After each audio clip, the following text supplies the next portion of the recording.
Hello students, this video is of Varun's Academy, Standard 10th, medium English और विषय जो है वो है हिंदी लोकवाणी। ये महाराष्ट्र बोर्ड का सिलेबस है 10th स्टैंडर्ड इंग्लिश मीडियम का। हिंदी लोकवाणी है, जैसे 50 मार्क वाली हिंदी आप समझ सकते हैं संस्कृत के साथ वाली। हम आज हिंदी लोकवाणी में 5वां पाठ पढ़ रहे हैं, दूसरी इकाई का 5वां पाठ है ये पाठ, या आप इसे पूरक पठन में भी गिन सकते हैं। ये पठनार्थ है, मतलब रैपिड रीडिंग जिसको आप इंग्लिश में कहते हैं। और इस पाठ का नाम है चार हाथ चांदना। देखिए, चांदना जो शब्द है, चार और हाथ, ये शब्द तो आप समझ रहे हैं, पर चांदना जो है वो कोई अलग शब्द नहीं है, वो चांदनी शब्द ही है। परंतु क्योंकि इसकी जो लेखिका हैं अमृता प्रीतम जी, वो पंजाब से रिलेटेड हैं, पंजाब से जुड़ी हुई हैं, तो पंजाब की जो भाषा है उसका थोड़ा सा हमें एक इंस्टिंक्ट जो है, थोड़ा सा एक आभास जो है वो हमें इस पाठ में, या इसकी जो लेखिका हैं उन्होंने इसमें डालने की कोशिश की है। तो पाठ का नाम है चार हाथ चांदना। ठीक है, हम इसमें पढ़ने की कोशिश करते हैं आगे। इसमें लेखिका का थोड़ा सा परिचय दिया गया है। ये पंजाब की रहने वाली हैं, इनकी मृत्यु हो चुकी थी नई दिल्ली में। और ये जो हैं ये पंजाबी की प्रतिष्ठित साहित्यकार हैं। पंजाबी और हिंदी में इन्होंने काफ़ी लेख, उपन्यास, आत्मकथाएं, संस्मरण, कहानियाँ, कविताएं लिखी हैं। और इनका जो लेखन था वो पाठक की संवेदना को झकझोर कर रख देता है। मतलब इनकी जो लेखनी है उसे हम काफ़ी गहरे अर्थ हैं उसमें, थोड़ा सा हमें उसमें चिंतन का, यानी फिलॉसफी जिसे हम बोलते हैं, दार्शनिकता का अनुभव हमें मिलता है। और इन्हें ज्ञानपीठ के सम्मानित भी किया गया था, ज्ञानपीठ से। इनकी बहुत सारी प्रमुख कृतियां हैं, पिंजर, कोरे कागज़, सागर और सीपियां जो उपन्यास रहा है, रसीदी टिकट जो आत्मकथा थी, कच्चा आंगन, मतलब इस तरह की काफ़ी सारी चीज़ें हमें देखने को मिलती हैं। इसके पश्चात हम ये जो हमारा गद्य है उसके बारे में बात करेंगे। ये एक साक्षात्कार है। साक्षात्कार का अर्थ आप जानते हैं, साक्षात्कार का अर्थ होता है इंटरव्यू जिसे हम कहते हैं। तो इस साक्षात्कार में अमृता प्रीतम जी जो कि लेखिका हैं, उन्होंने चित्रकार शोभा सिंह नाम से आपको ऐसा लगेगा कि ये शायद कोई महिला होंगी, लेकिन ये पुरुष हैं। शोभा सिंह से उनके अनुभव, उनकी चित्रकला चुनने के कारण और चित्रकला के विषय पे कई प्रश्न किए हैं। शोभा सिंह ने इन प्रश्नों के उत्तर सविस्तार दिए हैं। मतलब ये एक साक्षात्कार है, एक इंटरव्यू है, जिसमें जो लेखिका हैं अमृता प्रीतम, वो जो है शोभा सिंह का इंटरव्यू ले रही हैं, जो कि एक चित्रकार है। ठीक है, आगे बढ़ते हैं। सबसे पहले हम शब्द संसार देख लेते हैं, ताकि कोई कठिन शब्द आए तो आप उसको समझ सकें। शब्द है चांदना। चांदना का अर्थ, जैसे कि चांदनी मैंने बताया, उजाला, प्रकाश, ये अर्थ है। एक शब्द इसमें आया है परछत्ती। परछत्ती का अर्थ है घास फूस का बना छप्पर। गाँवों में अगर आप देखते होंगे तो घास फूस के बने छप्पर होते हैं, और कुछ बांस या डंडे लगाकर या हल्की फुल्की दीवारों पर वो छत लगा दिया जाता है, तो उसको परछत्ती कहा गया है। इसके अलावा एक शब्द है यथार्थ। यथार्थ का अर्थ होता है सत्य। और मुहावरा है भुलावा हो जाना। भुलावा हो जाना अर्थात भ्रम हो जाना। ठीक है, अब हम आगे बढ़ते हैं। इसमें ये पार्ट जैसे कि पठनार्थ है, इसका जो इंट्रोडक्शन ऊपर दिया हुआ था ब्रैकेट में, कि पंजाब के प्रसिद्ध साहित्यकार हैं श्री शोभा सिंह, उनके प्रसिद्ध चित्रकार हैं, सॉरी, उनका इंटरव्यू, प्रसिद्ध हमारी जो साहित्यकार हैं अमृता प्रीतम जी, उनकी बातचीत इसमें दी गई है। तो हम आते हैं पाठ पर। अभी ये कन्वर्सेशनल है, यानी एक एकांकी स्वरूप भी आप इसको देख सकते हैं। तो अमृता प्रीतम जी, यानी जो हमारी लेखिका हैं, उन्होंने शोभा सिंह से अपनी बात शुरू की है। शोभा सिंह जी, चित्रकला में तकनीकी और रूहानी पहलू से जितना अनुभव आपका है, वर्षों के हिसाब से भी और चिंतन की गहराई के हिसाब से भी, उतना इस समय हमारे और किसी कलाकार का नहीं है। सबसे पहले तो आप इसमें थोड़ा शब्दों को लेकर थोड़ा सा ध्यान देंगे तो बहुत आसानी से इसकी भावना समझ में आएगी। नहीं तो आपको ये पार्ट थोड़ा सा बहुत फिलॉसफिकल लगेगा, थोड़ा शब्द, कुछ सेंटेंसेस का मीनिंग समझ में नहीं आएगा। इसमें जो है अमृता प्रीतम जो है वो कह रही हैं कि चित्रकला में तकनीकी यानी क्या होता है, टेक्निक, और रूहानी का मतलब होता है हमारी रूह, यानी हमारी जो आत्मा होती है वो। तो टेक्नोलॉजी, जैसे कि आप टेक्निक समझते हैं, वो तो हो गया एकदम मॉडर्न चीज़, और रूहानी जो है वो हमारी आत्मा का है। तो इन दोनों पहलुओं से जितना अनुभव यहाँ पे जो हमारे जिनका इंटरव्यू चल रहा है, शोभा सिंह, तो उनका जितना वर्षों के हिसाब से, यानी उनका जो टाइम पीरियड होगा, जितने समय से वो कलाकार रहे होंगे, उस हिसाब से भी, और चिंतन की गहराई के हिसाब से भी, यानी जितनी भावनाएं, जितने कंसेप्ट उनको क्लियर होंगे, उसके हिसाब से कोई और कलाकार इस समय वैसा नहीं है।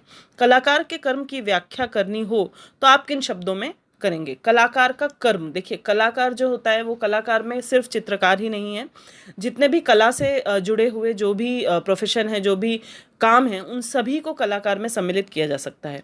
तो कलाकार जो होता है उसका कर्म क्या है, उसका जो असली काम है वो क्या है, तो इसके बारे में, इसकी अगर व्याख्या करनी हो तो लेखिका पूछ रही हैं शोभा सिंह जी से कि आप कैसे करेंगे इसकी व्याख्या। तो शोभा सिंह का इसमें कहना यह है कि सबसे पहले सत्यम शिवम सुंदरम का क्रम बदलना होगा। आप सत्यम, शिवम और सुंदरम, इसका आप जानते हैं कि हम इसी सीक्वेंस में या इसी क्रम में इसकी बात हम करते हैं। यानी पहले सत्य होता है, फिर उसकी वास्तविकता शिव पर यथार्थ होती है, और फिर सुंदरता की बात आती है। लेकिन यहाँ पर शोभा सिंह कह रहे हैं कि मैं इसे सुंदरम, शिवम और सत्यम का क्रम देता हूँ। यानी इन्होंने उस सीक्वेंस को उल्टा किया है। उसका अर्थ क्यों किया है उन्होंने, वो भी आप देखिए। सुंदरता के लिए नज़र सबसे पहली अवस्था है। मतलब जब हम किसी चीज़ की बात करते हैं, किसी भी कला की अगर हम बात करते हैं, तो पहले वो हमें दिखाई देती है, पहले हम उसको देखने की कोशिश करते हैं, और देखने में सबसे पहले सुंदरता का नंबर आता है। तो सुंदरता जो है वो पहली अवस्था है। उसके बाद सत्य उसकी तीसरी अवस्था है। यानी जो सत्यम शिवम सुंदरम था, उसको सुंदरम शिवम सत्यम के सीक्वेंस में या उसके क्रम में वो लगाना चाह रहे हैं।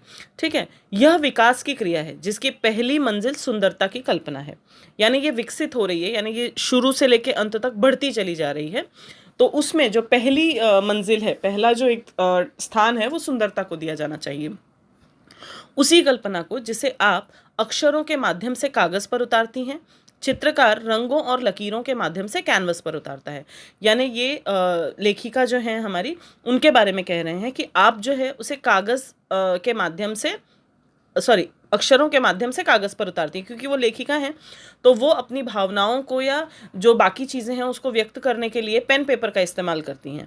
लेकिन चित्रकार जो होते हैं वो रंग और लकीरों के माध्यम से, लकीर यानी लाइंस, तो लकीरें खींच के और रंगों के हिसाब से वो कैनवस पर उतारते हैं।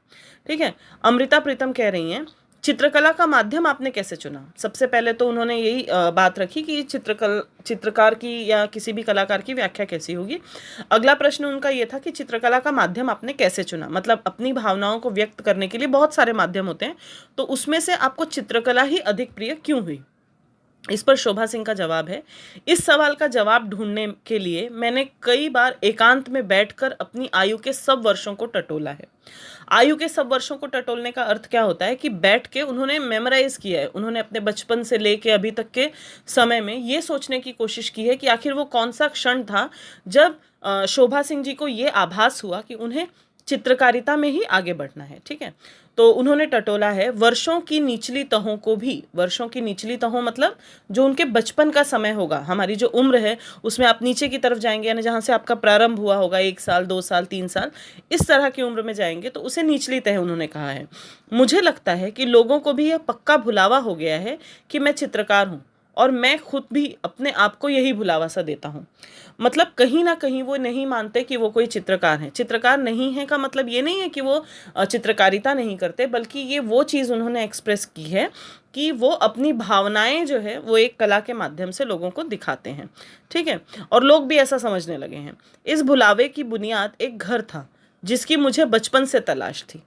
अब ये उन्होंने शुरुआत अपनी बताई है कि ये जो भुलावा है, यानी ये जो हमारा जो एक कन्फ्यूजन है हमारे मन में, जो ये एक परेशानी है, वो ये है कि इसकी शुरुआत जो है वो बचपन से हुई है। ठीक है, जिसकी मुझे जन्म से तलाश थी, एक घर की बातें वो कर रहे हैं।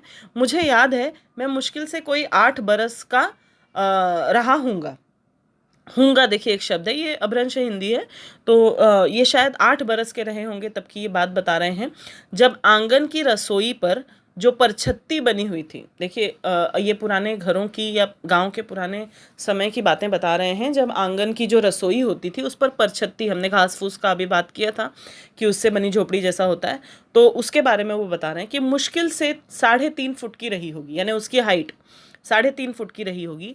मैंने उसे धो पोंछ कर अपना घर बनाया था। मतलब एक साफ सुथरा जिसे आप असल में घर नहीं कहेंगे, इसलिए उन्होंने इन्वर्टेड कॉमा में, सिंगल इन्वर्टेड कॉमा में घर लिखा है, यानी वो घर नहीं था, लेकिन इन्होंने उसका आभास एक घर के रूप में प्रतीत किया था कि वो उनके लिए एक घर है। और उस परछत्ती के साथ जो कुछ हाथ खुली जगह थी, यानी वहाँ जो आसपास की जो जगह थी, वहाँ 2 टूटी हुई हंडियाँ रखकर उसमें मिट्टी भरकर चंपा के पौधे लगा लिए थे।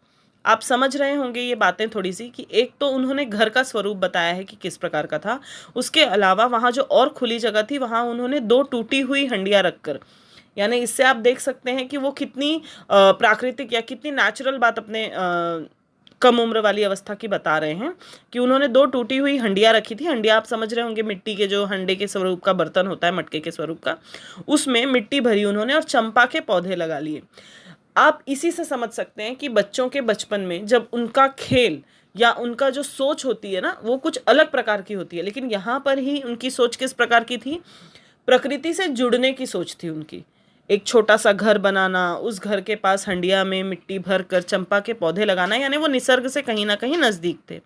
मुझे तब पढ़ना भी नहीं आता था, पर एक सुंदर सी जिल्द वाली, जिल्द यानी क्या होता है, कवर वाली होती है, कवर, हम बुक्स पर कवर चढ़ाते हैं उसको कहते हैं। तो एक सुंदर सी जिल्द वाली पंचग्रंथी एक बुक थी, उसको लेकर मैंने घर में सजा दिया। फिर से घर को सिंगल इन्वर्टेड कॉमा, क्योंकि वो वास्तविकता में घर नहीं था, इन्होंने उसको घर की संज्ञा दे रखी थी, तो वहाँ उन्होंने सजा दिया। उसके लिए एक चंवर भी ढूंढ लिया था जो दीमक का खाया हुआ था, मतलब एक रखने की जो बुक रखने की जो जगह होती है ना, वैसा भी उन्होंने ढूंढ लिया था, लेकिन उस पर भी दीमक लगी हुई थी। आप अगर देखते होंगे तो जो धर्म ग्रंथ वगैरह होता है वो हमारे एक ऐसे लकड़ी का होता है, उसके ऊपर रख के पढ़े जाते हैं, तो उसी प्रकार का है ये, और उस पर दीमक लगी हुई थी। यानी वो जो हमें जिस समय की वो बात हमें बता रहे हैं, उसमें वो उनकी जो अंदर की भ्रांत थी, उनकी जो अंदर की भावना थी, आप उस पर ध्यान दीजिए, ये नहीं ध्यान दीजिए कि वहाँ पे चीज़ें कैसी कैसी थी। जो चंवर था वो भी दीमक लगा हुआ था, जो हंडिया ली थी उन्होंने वो भी टूटी हुई थी। तो उस प्रकार को भी वो उसे अपना घर कहना चाहते थे, जहाँ उन्होंने अपने अंदर की भावना को बाहर निकालने की कोशिश की थी जब वो बहुत छोटे थे। ठीक है, साथ ही 3.5 फुट की परछत्ती की दीवारों पर जो भी कागजों की तस्वीरें मिली थीं लगा ली थीं और घर सजा दिया था। यानी एक जो भावना थी उनकी कि घर सजाना हम कब सोचते हैं, जब हमारा मन प्रसन्न होता है, यानी कि अपने आप को खुश रखना और अपने आप को परिसर के साथ जोड़ना। ये जो उनकी भावना थी कि जिस भी प्रकार की उनकी कागज़ों की जो तस्वीरें मिली वो सब की सब उन्होंने चिपका दी और उसे अपना एक घर बना लिया था। ठीक है, वह घर कभी न बना और मैं ख्याली घर की दीवारें सजाने के लिए तस्वीरें बनाने लगा। ये जो उनके अंदर भावना थी कि उस प्रकार का घर जिसमें उन्हें अपनेपन की आभूति होती थी, जिससे उन्हें ये अनुभूति होती थी कि उसमें कहीं ना कहीं उनका आसक्त, उनका प्रेम जुड़ा हुआ है, उस प्रकार का घर वो बनाना चाहते थे। जैसा बचपन में उन्होंने बड़े ही टूटी फूटी या खराब चीज़ों से बनाया था, लेकिन उसमें उनका प्रेम था, और वही घर वो आज बनाना चाहते हैं, लेकिन वो घर वो नहीं बना सके उस प्रकार का। और उसको सजाने के लिए, ख्याली घर की दीवारें सजाने के लिए उन्होंने तस्वीरें बनाने लगी। यानी कहीं ना कहीं उनकी जो चित्रकला की शुरुआत है वो इस प्रकार हुई होगी।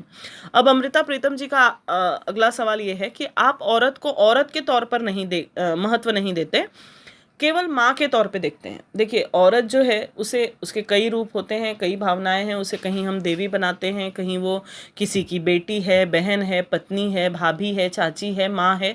लेकिन माँ वाला जो स्वरूप होता है ना, वो सबसे महत्तम माना जाता है, सबसे महान, सबसे ज़्यादा, जिसे हम बहुत ज़्यादा सम्मानित मानते हैं। तो अमृता प्रीतम जी ये कह रही हैं कि औरत को औरत के तौर पर नहीं महत्व दे रहे हैं, बल्कि माँ के तौर पर दे रहे हैं। इस पर शोभा सिंह का क्या प्रत्युत्तर था वो हम देखेंगे। मैं रचनात्मक शक्ति के संबंध में कह रहा हूँ। रचनात्मक यानी क्रिएटिविटी जिसे हम कहते हैं, कि जो रचना करने की शक्ति, देखिए कलाकार है ना, कलाकार है तो वो कहीं ना कहीं कुछ नई चीज़ को ढूंढने की कोशिश करेंगे। तो उनके अनुसार कुछ नया बनाने की जो प्रतिभा, जो शक्ति माँ के रूप में मिली है, वो किसी और रूप में नहीं मिली है। तो रचनात्मक शक्ति के बारे में वो कह रहे हैं कि जैसे अमृता का महत्व उसके लेखिका होने के कारण है, शोभा सिंह का चित्रकार होने के कारण, उसी तरह औरत का महत्व उसके माँ होने के कारण है। यानी अगर शोभा सिंह इतने बड़े चित्रकार नहीं होते तो शायद इतना अधिक उनका महत्व भी नहीं होता, ऐसा वो कह रहे हैं। तो औरत, क्योंकि अगर माँ नहीं होती, उसके अंदर उतनी रचनात्मक प्रक्रिया नहीं होती, तो शायद उसका उतना महत्व नहीं होता। उसकी रचनात्मक शक्ति उसके माँ होने में है। यानी कहीं ना कहीं अगर हम कहते हैं कि जो महिला है, जो औरत है, वो क्रिएटिव है, वो रचनात्मक है, तो वो क्यों है? क्योंकि उसके अंदर एक मातृत्व का जो भावना है वो अंदर बसी हुई है। अपने अस्तित्व की धरती में वह एक बीज को धारण करने के लिए माँ बाप, बहन भाई, घर, सहेलियां सब कुछ छोड़कर एक नई और ऊपरी धरती पर चली आती है। ये कितनी बड़ी साधना है। मतलब ये उन्होंने बहुत अच्छा समझाया है लोगों को कि अपने अस्तित्व की धरती में, मतलब जहाँ जब वो बचपन से लेके एक माँ नहीं बनती तब तक का उसका जो सफ़र है वो कहीं ना कहीं एक बहुत ही नॉर्मल सा सफ़र है। लेकिन जब वो अपने अस्तित्व की धरती में आती है, जब वो बीज धारण करने के लिए आगे बढ़ती है, जब वो माँ बनने के लिए आगे बढ़ती है, तो वो बाकी सारी चीज़ें जो हैं वो बहुत पीछे छोड़ आती है और तब उसकी गरिमा जो है, उसकी महत्ता जो है वो ऊपर उठकर आती है। तो यह बहुत बड़ी साधना है उनके अनुसार। यही उसकी कला है, उसकी दैवी शक्ति, उसका ज्ञान, इसी जगह वह जीनियस है। यहाँ पे अंग्रेजी शब्द का प्रयोग उन्होंने किया है, जीनियस। ठीक है, तो यही उसके अंदर की खासियत है, ऐसा शोभा सिंह कह रहे हैं। अमृता प्रीतम जी ने कहा, कलाकार का कर्म समूची दुनिया के होने में कोई फर्क डाल सकता है?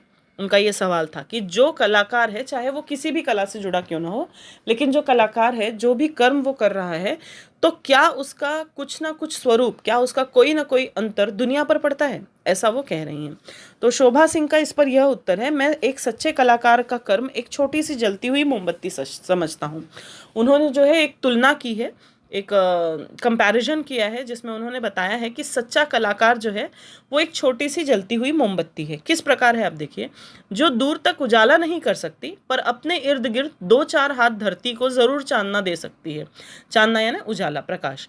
तो जब हम मोमबत्ती की बात करते हैं, अगर जो 10th स्टैंडर्ड वाले जो होंगे उन्होंने मराठी में भी इस तरह की चीज़ें पढ़ी होंगी कि रविन्द्रनाथ टैगोर जी की एक कविता भी है, उसमें इंग्लिश में है शायद से, तो उसमें उन्होंने बताया है कि किस प्रकार से जो मोमबत्ती है वो, उसके अंदर कितनी बड़ी भावना है।